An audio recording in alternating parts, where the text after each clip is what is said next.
Good morning everyone, and welcome back to Craft Eccentricity. And yes, it's Friday. Yes, Friday, here we are, back to the weekend, and I hope everyone's going to have a fabulous weekend. I'm up today with Panalisa stamps, and clearing my throat there, I've also got a couple of dies, so I'm going to do the stamp and dies, and then we're going to do a little bit of stamping. So if it'll fit on my stamp block, then there's my ink, I will stamp it. So first up is a set of fruity dies, and I've got a sentiment here, "You're all ripe," which is rather humorous. And then I have a jar set, which these things fit inside of, so you can stamp straight to the jar or you can stamp them separately. And the reason I know that is because I've got two dies, and this one cuts out the fruit pieces, which I believe is that one. Let's have a look. Yeah, so they do fit. And then this one cuts out the jars, so if you pop that down on there, you'll see that that fits, and that one goes onto there, and I think that one is on there. Yes, it is. So they all fit. So let's do a quick measurement of the jar, because of course this is what it's going to cut out as, and 2 3/4 inches, and then the widest portion of that is 2 3/8 of an inch. So that's my first that I was sent, and that comes with dies. My next one, which I think is absolutely fabulous, and these are strips like washi. So I showed you a die on, when was it, Wednesday? I think it was on Wednesday when I first did the haul, which is a little bit jagged and washi tape looking, and I've just got the feeling it's going to be perfect for cutting these out. But I'm going to be up on Monday starting that whole week with projects, so we will find out. But aren't they lovely? I mean, you could totally stamp and cut them out with scissors anyway, but yeah, I'm showing you first and then I'm going to stamp. Right, next up is a great little set of fruit. So we've got apple, grape, mango, pomegranate, we've got currants, lemons, we've got kiwi, and we've got blueberry, and we've got orange. It's alright, I thought the eye was missing off the end of kiwi, but I don't think it is. I think it's just hidden under there. And then we've got peach, orange, watermelon, raspberry, plum, pear. And we've got another watermelon. We've got a slice, strawberry, banana, persimmon. Oh, do you know, I'm getting a persimmon tree this year. I am so excited about it. I kid you not. And orange, yeah. I absolutely love persimmons. So I'm going to be getting, in the autumn, a giant Fuyu persimmon tree. Now it's called a giant because the fruit are huge. Right, next up, this one's absolutely gorgeous. That is a vintage style bird. Now, because my block that I've got out at the moment to fit on my desk, I'm going to just lay that one down, ink it up, and then just put my paper on the top.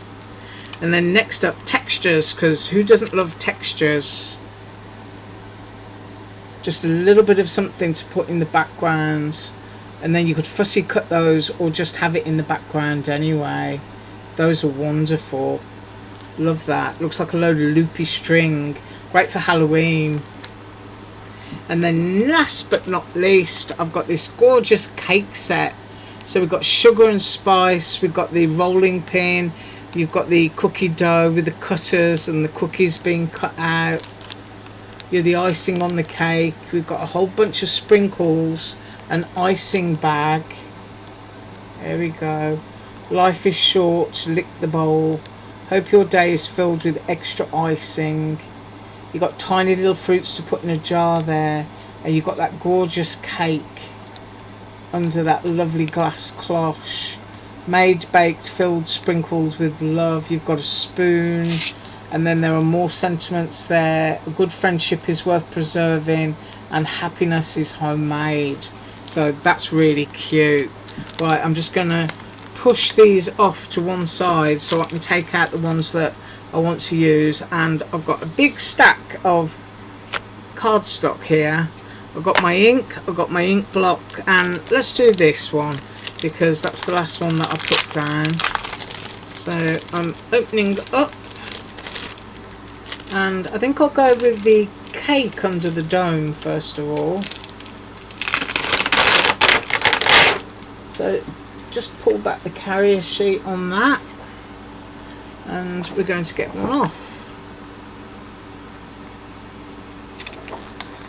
Yeah, I think I am going to do the cake.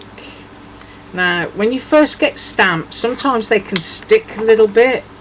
So you just have to peel and pull gently so that you kind of like loosen it by getting the air underneath the stamp.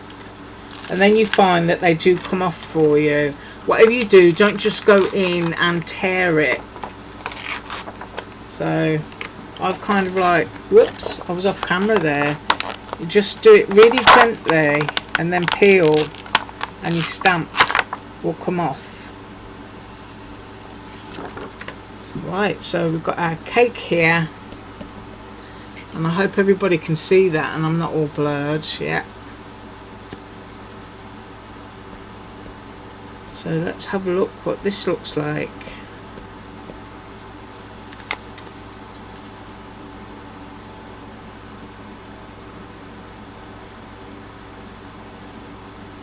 I always worry about over squishing my stamp because it can thicken your edges, can't it? But then at the same time, I worry when using a block that you know, I'm going to have bits missing, which doesn't happen when you use a platform. But isn't that lovely? Look at how delicate the outline is on that. Let's get a close-up. Isn't that fabulous? Beautiful. So that is the cake in that set, and I think I'm going to do the sprinkles. So let's have a look at those.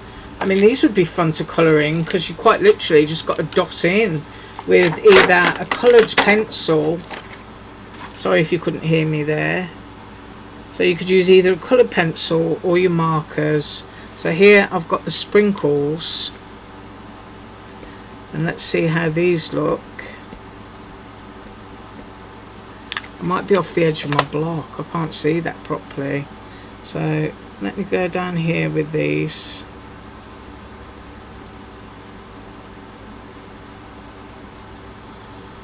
Well, I didn't press down enough, but it does stamp.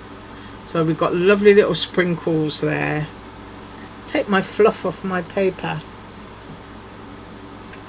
Right, next up I'm going to test a couple of those little fruits. These are great for journaling. Great for me in my planner as well, because I can dot like little fruity borders where I'm putting, you know, like pictures of what I grow in the garden. I think I'm going to stamp the strawberry. Why not? Oh, actually, it all comes on one plate. So I would actually have to use my platform. So I'm actually going to be brave. I'm going to cut mine out. Where's my scissors? Just grab some scissors from here. So you can stamp that as a whole plate if you want to. I would rather not. So I'm taking that off there, and I'm going to chop mine apart because that is how I would use it. So I'm cutting that one out,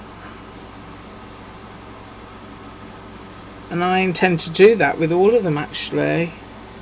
Just make sure you leave yourself enough space for stamping. That's all you need to do. So I've just hacked out my strawberry.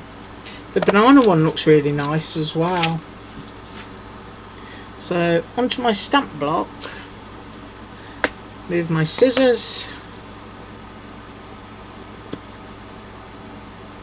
And let's have a look at this.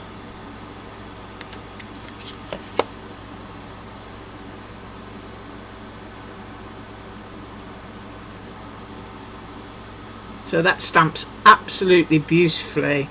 So as I said, you know, keep it as a plate and you can just chop them up, guillotine them, but I'd rather have mine separate so I can put it on little pockets and stuff for my garden journal. Right, next up, let's do the washi, because, you know, this one really does it for me. Now, I don't know if this is going to fit on my stamp block or not, but I'm going to find out. So, I'm trying to guess which one everybody there would go for. I think it might be the mushroom and the script, or even that one, but you can do these in different colour inks, or you can colour them. Let's go with here. Let's see if it fits. And if it hangs off the edge, then it hangs off the edge, but so I'm inking that up, and let's see what we get. Might be upside down, but I'm rocking it just gently. I'm off the edge there.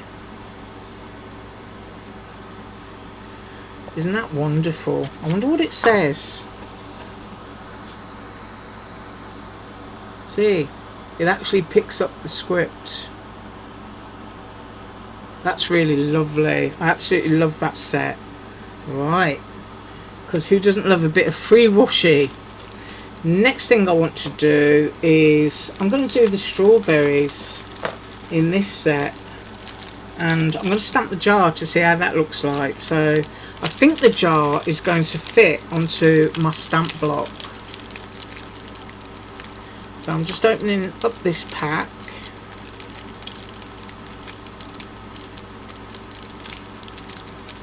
I've got my fingers underneath it. I'm all fingers and thumbs actually.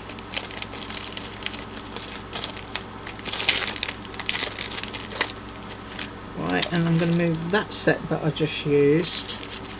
So let's get the jar on here, and then I'm going to do the vintage bird, I think, to finish off. And if there's things that you haven't seen, then I'll probably use them in a project next week. Right, I think I've got that on there straight. Right, so here we go. And I think this is probably one of those that you'd want to put on a stamp platform to make sure that you've got a nice neat edge. But let's have a look here. Now I must admit my ink block is a bit messy right now. But there's the jar. See, I did not put enough pressure there, which is why a stamp platform is probably the way to go. But now I want to finish with the die sets, stamps and dies. Whoops. You can tell it's Friday. And try one of the fruits, and I'm going to stamp it straight inside of that jar. But as I said, these do come with dies so that you can cut them out separately. So I'm going in for the strawberry, popping that down on my block, and we'll have a look at these.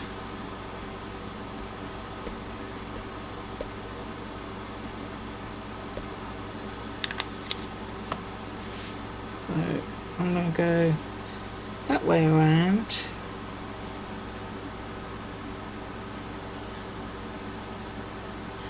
I think I've applied even pressure. There we go. So we have strawberries in our jar. Oh, I like that. I'm going to have to use that next week. Right, now the next one, I'm going to pick up these papers. I'm going to finish off doing that bird, and I'm just going to be using one sheet of cardstock because it's a large stamp, as you can see, and I will measure it when I've stamped it. This is one of those that's going to go the whole page of a planner or a journal, or on a card if you've got a nice tall card. But you can see here just how big that is. So I'm just going to do what I usually do, which is lay large stamps down and then get my ink pad. Now when you do things like this, I mean, obviously there's all kinds of ways of making sure that you got it straight on your page or aligned on your card if you're stamping in this way, and that is just use an L-shaped guide. that you can slot your paper into.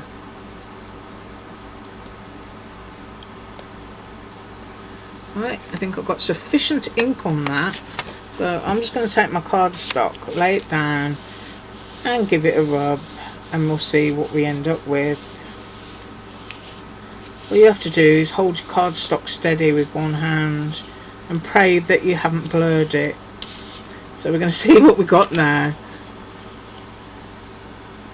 Isn't that wonderful? It looks really watercolory. Now once again, that's another thing for, you know, a stamp platform, to make sure that you've got it absolutely accurate. But personally, I think that would look great stamped in a dark grey ink, or even, what's it called, Ink on 3 I think it's called, and it just gives you a faint outline, and then you can watercolour or do whatever, and it bleeds into the Ink on 3 so that you've got no harsh edge at all. But that is just lovely, really vintage, or even stamped in a sepia. Yeah, I love that. Right, so those were the stamps. We've done the dies, we've done the papers, and we have done the stamps. So I am going to be up with projects all next week from the haul that you've seen me do. I thank you so much for joining me today. Have an absolutely awesome weekend, and as usual, all links below. Bye.